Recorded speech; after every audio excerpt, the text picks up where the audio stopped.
Good morning. I am Judge Frank Caprio. In more than 40 years on this bench, I have looked into the faces of thousands of people.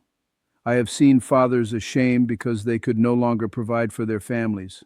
I have seen teenagers trembling because one foolish decision had pushed them into a courtroom instead of a classroom. I have seen single mothers exhausted from carrying burdens no one should have to carry alone. Over the years, I have seen fear, I have seen regret, I have seen pain. But there are a few moments in a judge's life that carve themselves so deeply into memory that time can never wash them away. And one of those moments happened on a rainy morning in Providence, when I came face to face with a man whose eyes held no remorse, no humility, no humanity, only arrogance, only contempt, only the cold belief that wealth could place him above everyone else in the room.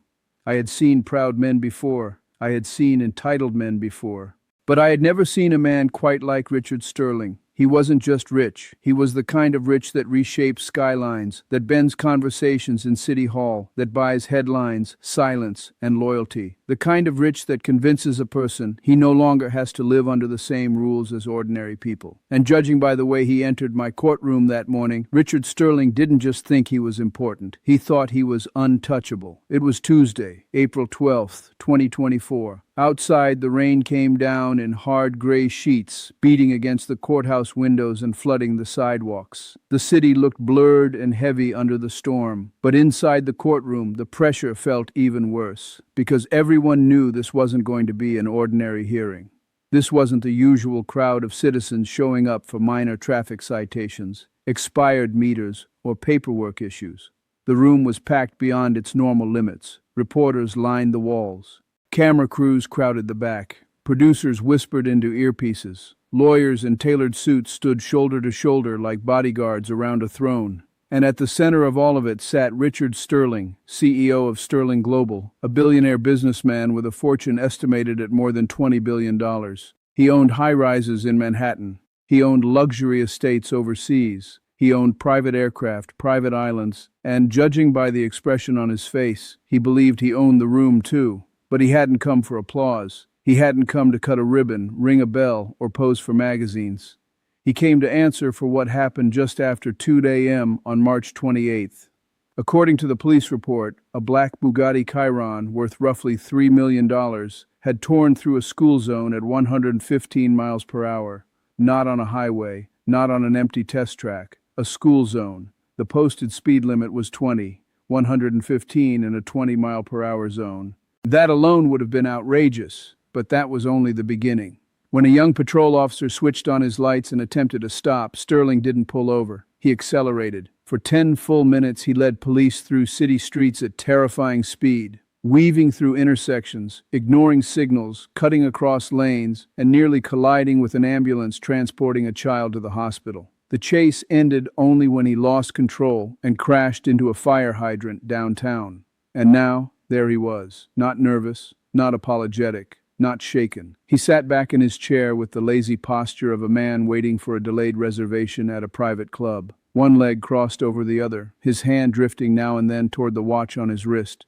He barely looked at me. To him, the night he nearly turned city streets into a graveyard was not a moral failure. It was an inconvenience. I struck the gavel. The sound cracked through the room and quieted the murmurs. "Mr. Richard Sterling," I said, keeping my tone measured, "you are charged with reckless driving, resisting an officer, endangering the public, and destruction of city property. How do you plead?"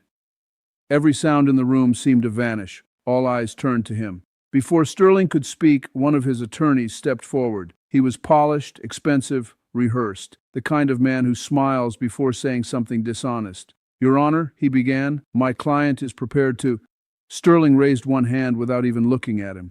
The lawyer stopped instantly. That one gesture told me everything I needed to know about the hierarchy in that defense team.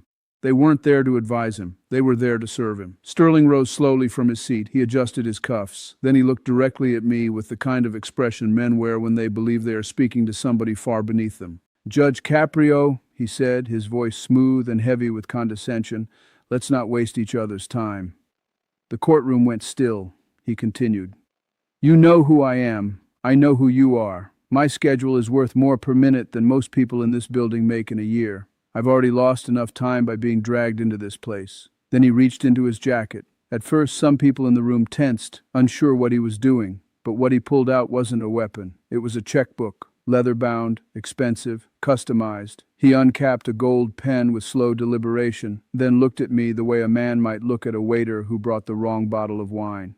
"Tell me the number," he said. 100,000, 500, more, whatever gets this little performance over with. A stunned silence fell over the room. He took one step closer to the bench. "If it's not for you," he added, almost amused, "then give it to the city, start a fund, fix a park. Put your name on a bench somewhere, I don't care. Just end this so I can get back to people and places that actually matter." I felt heat rise behind my face, not because I was intimidated, because I was furious. In all my years on the bench, I had seen people lie. I had seen people minimize, evade, deflect, and manipulate. But what Richard Sterling had just done was something far uglier. He had openly attempted to buy justice in front of cameras, in front of officers, in front of the public. He had reduced the court to a transaction and the law to a bill he assumed he could settle. "Mr. Sterling," I said carefully, "do you understand where you are?" He laughed, not nervously, not awkwardly. He laughed like a man hearing a child ask an obvious question. "I understand perfectly," he said. "I'm standing in front of a price point. That's all this is. A number. Everything in this country has a price. Buildings, elections, loyalty, silence. And if I wanted to, I could buy this courtroom, this block, maybe half this city. So let's stop pretending this is about justice."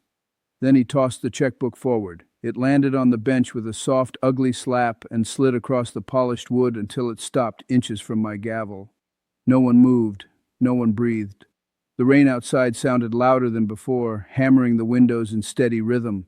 I looked down at the checkbook, then I looked back up at him. He still wore that same smile, the smile of a man who had never truly been denied anything in his life. He thought I would hesitate. He thought I would be rattled. He thought maybe, deep down in whatever broken moral system had shaped him, that I might actually consider it. I extended my hand. Around the room, you could feel people leaning in. Sterling's expression brightened a fraction, as if he believed the game had already ended in his favor. But I did not reach for the pen. I reached for the microphone. "Inspector Quinn," I said. My bailiff stepped forward immediately. He had served this court with steadiness and discipline for many years, and he understood from my tone alone that this was no ordinary instruction. "Take that checkbook," I said. "Place it in an evidence bag. Mark it as Exhibit A in support of an additional charge, attempted bribery of a judicial official." For the first time that morning, Richard Sterling's smile faltered. It was brief, barely visible, but it was there. Then, like many arrogant men who mistake shock for weakness, he laughed again. "Bribery," he said. "Please.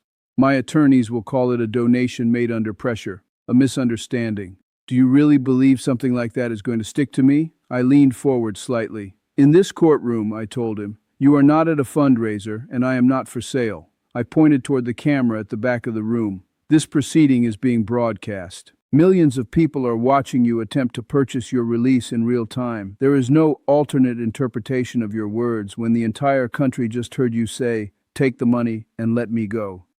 His eyes shifted, just slightly, toward the camera, toward the reporters, toward the phones already moving, already typing, already sending his downfall into the bloodstream of the nation. That was the moment the boredom disappeared from his face. It did not become fear, not yet. But the ease was gone. "Fine," he snapped, adjusting his tie too forcefully. "Then let's talk about the actual issue." I was driving fast. "So what? That car is built to go nearly 300 miles an hour. 115 is nothing to a machine like that. It was late. Roads were empty. No one got hurt." "No one got hurt," I repeated. I picked up the report in front of me. Unit 42, an ambulance transporting a 7-year-old girl in respiratory distress, had to brake hard when you cut across its path. Equipment inside the vehicle came loose. An oxygen tank narrowly missed the child. She was inches away from severe injury. The courtroom reacted with a wave of audible shock. I looked at Sterling and waited. A decent person, even a frightened one, would have shown something in that moment. Shame, regret, discomfort. Anything. He shrugged. Actually shrugged. "Did it hit her?" he asked. "No." "Then she's fine," he said coldly. "You're talking about hypotheticals. I deal in reality. In reality, my vehicle was under control. In reality, the overreaction came from the people chasing me. I removed my glasses and set them down. Inside, I could feel my anger sharpening into something cleaner and colder. This was not just recklessness, this was moral vacancy. You seem to believe control belongs to whoever has the strongest engine, I said. But neither money nor horsepower suspend the laws of physics, and they do not suspend the laws of this city. He leaned forward on the table. Laws are for people who can't afford to move around them, he said. I employ thousands of people. I generate tax revenue. I fund projects. I help keep this city alive.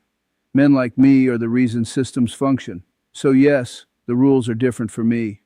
There it was, not implied, not hidden. Said plainly, on the record. He did not merely break the law. He believed he had the right to. He believed his status transformed wrongdoing into privilege, and he said it out loud. Since you seem so confident in your importance, I replied, perhaps we should discuss what you were actually doing that night. I lifted a sheet of paper from the file. We recovered GPS data from your phone. His face changed. It was subtle but unmistakable. The flush under his skin faded. The jaw tightened. His eyes locked on the paper as if he already knew what it contained and hated that it existed. According to this data, I said, you were not simply driving home. You left a private club at 1:45 a.m. and headed toward a route referred to in several online circles as the Providence Gauntlet. Are you familiar with that phrase? His attorneys leaned in toward one another, whispering urgently. Sterling swallowed once before answering. It's a route. Car enthusiasts use it. That doesn't make it illegal. It does, I said, checking the next page. When your headlights are disabled to avoid detection while racing through residential streets. His lead attorney shot up. Objection. Overruled, I continued. At 1:52 a.m., your headlights went dark. For nearly 4 miles, you operated that vehicle through city streets using what your own messages referred to as ghost mode. I picked up another document. This one had clearly rattled his legal team. They had argued desperately before the session began, trying to keep it out, but the public had a right to hear it. At 1:58 a.m., I said, you received a text from a contact saved in your phone under the name Viper. Your reply reads, I don't care what's ahead. They move or they get flattened. I've got 500,000 riding on this time. A collective gasp rolled through the courtroom. The tapping of reporters' fingers on screens became almost frantic. Sterling's face darkened with rage. You wagered $500,000, I said slowly, on your lap time across public city streets, and everyone else on those streets, families, officers, medics, innocent people, became disposable to you. He slammed both hands on the table. Enough. The sound jolted half the room. You are twisting casual language into criminal intent, he shouted. This is exactly what this is, Judge. You want a villain. You want headlines. You want to be the man who took down a billionaire. He stepped out from behind the defense table, ignoring the hands of his attorneys reaching for him. Now his anger had broken loose. He walked closer to the bench, too close. His composure was gone. In its place was something wilder, panic dressed as aggression. You think reading my text makes you powerful? He hissed. You think you know how the world works? Do you have any idea who answers my calls? The governor has thanked me for checks larger than your annual court budget. I have the mayor's people on speed dial. Police chiefs shake my hand at Gallus. If I decide to crush something in this city, it gets crushed. A court officer shifted his hand toward his weapon. I motioned for restraint. Let him talk. Let the world see him. Are you threatening this court, Mr. Sterling? I asked quietly. He leaned in even closer. I'm educating you, he said. Drop the case. Seal the record. Keep this small. Because if you don't, by tomorrow morning, nobody will be talking about me. They'll be talking about you, your history, your mistakes, your career, your exit. The room felt toxic, heavy. He was no longer just defending himself. He was attempting intimidation, coercion, blackmail, because the truth was finally reaching him. Money could buy delay. It could buy protection. It could buy a lot of weak people. But it could not reverse reality once reality had entered the record. You missed one message, I said. I lifted another sheet. The moment he saw it, his entire body went rigid. You sent this after the crash, I continued, 3 minutes after striking the hydrant, while Officer Chen was securing the scene. His breathing changed, faster now, harder. I read aloud. I wrecked the car, wiped the black box, find dirt on the officer, I want him gone by morning, make it look like he was drinking, plant it if necessary. What came over the courtroom wasn't just shock, it was outrage. Real outrage. Because now, this was no longer only about speed, no longer only about danger, no longer only about arrogance. This was conspiracy. This was an attempt to destroy a young police officer's life for doing his job. Officer Chen sat in the back row, stunned. He had risked himself in the dark to stop a violent chase, and in return, a billionaire had tried to frame him. "You didn't just endanger this city," I said to Sterling. "You attempted to weaponize your resources against a public servant. You tried to ruin an innocent man because he refused to bow to your money." Sterling lunged. He reached across the bench toward the paper in my hand, shouting, "That's fabricated. That's a lie." Two bailiffs moved instantly. Inspector Quinn caught his arm and forced him back. Another officer secured the other side. In seconds, handcuffs were on him. The metallic click echoed through the room with brutal finality. Richard Sterling stared down at the steel around his wrists, as though he had never imagined such a sound could belong to him. "Order," I called, striking the gavel. He struggled, sputtering, angry and disoriented all at once. "You can't do this," he said. Your lawyers cannot erase evidence generated from your own device," I said. "And they cannot talk their way around the record you have created here today." I turned briefly toward the camera. "This is what unchecked power looks like. A man who believes wealth entitles him not only to break the law but to rewrite it, not only to evade consequences but to manufacture them for others." Then I looked back at him. He was no longer composed. He was no longer theatrical. He looked confused. Not because he didn't understand what was happening, because he had never believed it could happen to him. "Officer Chen," I said, "please stand." The young officer rose from the back row. His expression was disciplined, but I could see the tension in his face. "Did you know," I asked him gently, "that this man attempted to have evidence planted against you after the arrest?" "No, Your Honor," he said. "I didn't know." "What were you trying to do that night?" "Keep the road safe," he said. "That's all." I nodded. "And that," I said, turning to Sterling, "is the difference between strength and power. Officer Chen has strength. You only had leverage, and leverage disappears the moment somebody refuses to be moved." Sterling swallowed. He looked smaller somehow, though he was standing in the same room wearing the same suit. "I want my phone call," he muttered. "You'll get it," I said, "but not to the people you expect." His lead attorney tried again to seize control. "This proceeding is compromised. We demand a mistrial." "This evidence comes from your client's own conduct," I replied. "There is nothing compromised about truth." Then I reached for another document. "This morning, before court began, this court received communication from the mayor's office." At that, the defense table went completely still. Sterling's eyes lifted. He had threatened me with political connections earlier. He had leaned on them like armor. Now I read from the statement. "The office of the mayor hereby severs all ties with Richard Sterling and Sterling Global. Furthermore, all relevant correspondence will be turned over to the district attorney in support of any investigation into corruption or improper influence." The color drained from his face. It happened instantly. He looked like a man realizing the bridge behind him had collapsed. "They can't do that," he whispered. "I built them." "No," I said. "You funded them. That is not the same as owning them."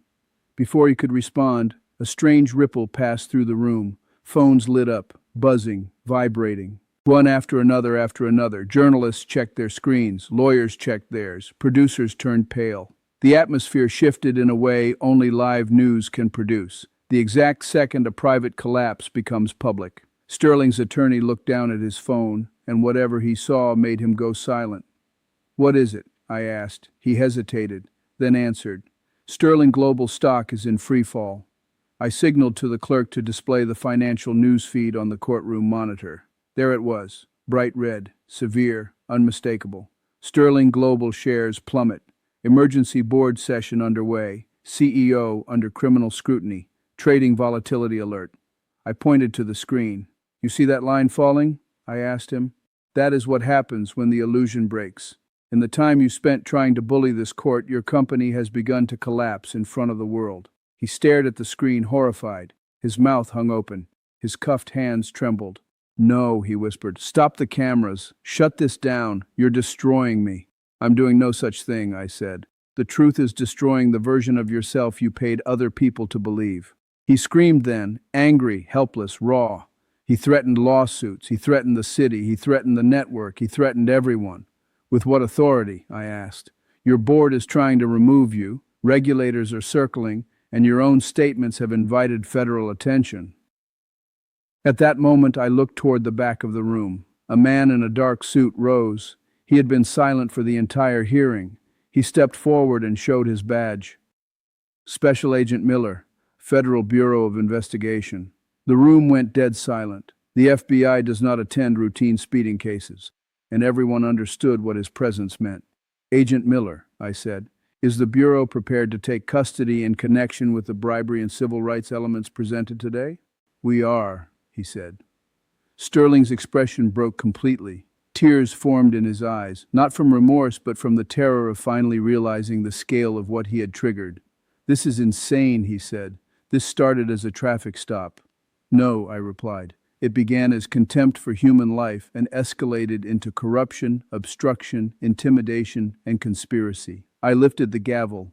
For the state charges presently before this court, I impose the maximum penalty permitted. Any additional federal matters will proceed separately. Agent Miller, he is in your custody. The image of Richard Sterling being led away is one I don't think this city will ever forget. 2 federal agents held his arms. His expensive shoes dragged against the floor. His confidence had vanished so completely that if you had seen only that moment, you would never have guessed how he entered. "This is a mistake," he cried out. "I am Richard Sterling. I am not supposed to be in chains."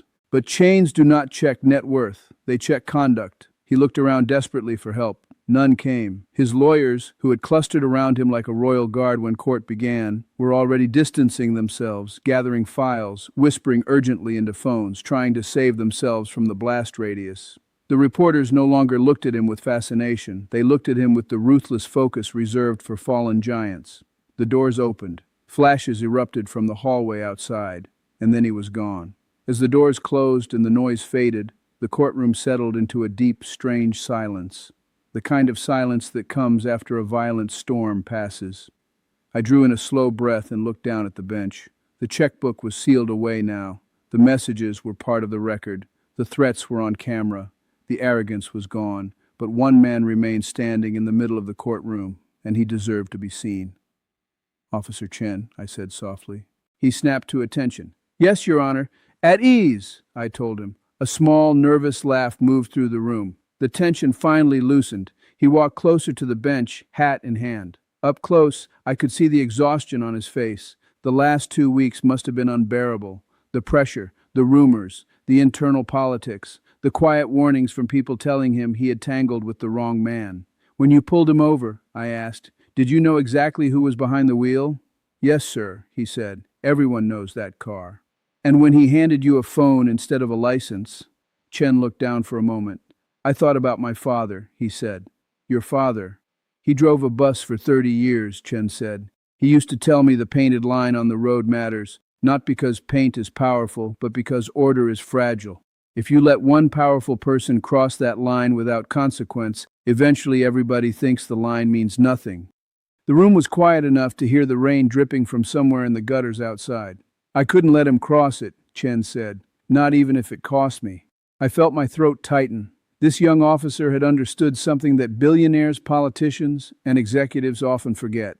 Civilization is not held together by wealth. It is held together by ordinary people choosing duty over fear. "I know what pressure was put on you," I told him. "I know about the complaints filed against you. I know about the suggestions that you be transferred quietly. I know what they tried to do." His eyes widened. "You knew?" "Yes," I said. "And today we set the record straight." I reached beneath the bench and brought out a small velvet box. It wasn't typical procedure, but this was not a typical day. "I received a call from the police commissioner," I said. "He asked that I present this to you on behalf of the department." I opened the box. Inside was a commendation medal for meritorious service. The gold surface caught the courtroom lights and shone brightly. "Officer James Chen," I said, "for integrity under pressure and courage in the face of corruption, this city thanks you." He stared at it in disbelief, his eyes filled. "I was just doing my job," he said quietly. "And that," I replied, "is precisely why you deserve it." The courtroom erupted in applause. Not polite applause, not social applause, real applause. emotional, relieved, honest applause, the kind that comes from seeing decency survive a direct attack from power. Chen took the medal carefully, almost as if he were afraid to touch it. But the story, unbelievably, still wasn't over, because before the room fully emptied, there was one last thread to tie off.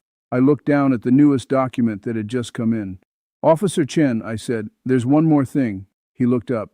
That contact in Sterling's phone.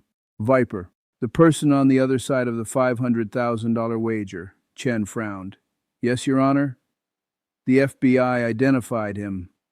By then, the few remaining people in the room were listening closely. I held up the sheet and read, "Viper is not a rival executive, not a street racing kingpin, not a cartel financier, not a celebrity driver." I paused. "Viper is a 19-year-old college dropout living in his mother's basement in New Jersey." The room stared. "He drives a heavily modified Honda Civic worth less than one wheel on Sterling's car, and he wasn't physically racing him at all. He was using a simulation setup, convincing Sterling that he was competing in real time for status and money." A silence heavier than any before fell over the courtroom. The sheer absurdity of it was devastating. This billionaire had risked lives, destroyed his reputation, crashed his empire, and dragged himself into federal custody to prove something to a teenager behind a screen. Richard Sterling, the man who claimed he was above the city, above the law, above consequence, had detonated his own life over a bruised ego and a fantasy competition. That final detail stripped away even the last trace of grandeur from his downfall. He had not fallen in some epic battle. He had unraveled because he could not tolerate feeling small. By the time the courtroom finally cleared, the adrenaline had worn off and exhaustion settled over me. I looked around at the simple wooden benches, the flags, the clerk's desk, the walls that had witnessed so much ordinary humanity over the years. No skyscraper, no marble tower, no private boardroom, and yet that room had held stronger than all of Sterling's wealth. When the others had mostly gone, Officer Chen remained for a moment, still holding the metal box. "He called me a nobody," Chen said quietly. "At the stop. He handed me his phone and told me to let real people handle it." I stepped down from the bench and stood at floor level with him. "He was wrong," I said. "A nobody is a man who has nothing left when you strip away his money and title. A somebody is a person whose character remains even after everything else is gone." I walked to the window. The storm had broken. Sunlight pushed through the clouds in pale streaks over the wet streets. "People ask me why I still do this," I said. "At my age, they ask why I don't retire, why I don't spend my days somewhere quiet." Then I turned back to him. "This is why. Because if people like you don't stand your ground, and people like me stop paying attention, men like Sterling start to believe the road belongs to them." I closed the case file, firmly. Case closed. But it wasn't really over. Not yet. Because the impact of that hearing kept moving long after the room emptied. Public outrage spread, investigations deepened, articles were written, letters arrived. And 3 months later, something came to my desk that I did not expect. It was a plain brown envelope, no corporate insignia, no legal stamp from some expensive firm, just prison mail. Fort Dix Federal Correctional Institution. The sender was Richard Sterling. I opened it carefully. Inside was a sheet of lined paper and a small money order. No threats, no excuses, no strategy, just words. I read the letter aloud to my staff. "Judge Caprio," it began. "For most of my adult life, I never opened my own door, carried my own tray, or poured my own water. I measured people by what they could do for me. I lived in a structure built entirely on self-importance." I stopped for a moment. The handwriting was shakier than I expected. The next lines were simpler. "Here, I clean floors. My shifts are long. My back hurts. My hands blister. And for the first time in my life, I understand what it means to be paid for labor instead of position." I picked up the enclosed money order. $5.40. That was it. 12 cents an hour, prison wages, earned through 45 hours of scrubbing floors. He wrote, "This is the first money I have ever truly earned with my own hands. It is the cleanest money I have ever held. Please accept it as the first payment toward what I owe. And please tell Officer Chen that I finally understand what his father meant. The lines on the road are not there to limit us. They are there to keep us alive." When I finished reading, nobody in chambers spoke for several seconds, because that letter contained something nobody expected from Richard Sterling. Not image management, not manipulation, humility, maybe late, maybe incomplete, but real. We often think justice ends with punishment, a sentence, a conviction, a headline. But true justice does more than punish. It confronts, it strips away illusion, it forces a person to meet the self they have spent years avoiding. Richard Sterling lost his freedom, he lost his empire. He lost the identity he had built around wealth and power. And in losing all of that, he finally found something he had apparently never possessed before: perspective. I had that $5.40 money order framed. I placed it in my chambers beside a photo of Officer Chen receiving his commendation. Those two items told the whole story better than any article ever could. One represented integrity, the other represented repentance. One reminded us that honor cannot be bought. The other reminded us that redemption, when it is real, begins only after ego is broken. So if you're listening to this story today, remember it well. You can buy luxury, but not peace. You can buy influence, but not respect. You can buy a team of lawyers, consultants, handlers, and strategists, but you cannot buy truth. You cannot buy character. And when the moment comes, when the lights are on, the record is live, and the world sees exactly who you are, you cannot buy your way out of yourself. In this courtroom, the law does not belong to the poor and spare the rich. It belongs to everyone. Because without that principle, all we really have is chaos moving fast in the dark. My name is Judge Frank Caprio. Drive safely and be kind to one another. Case dismissed.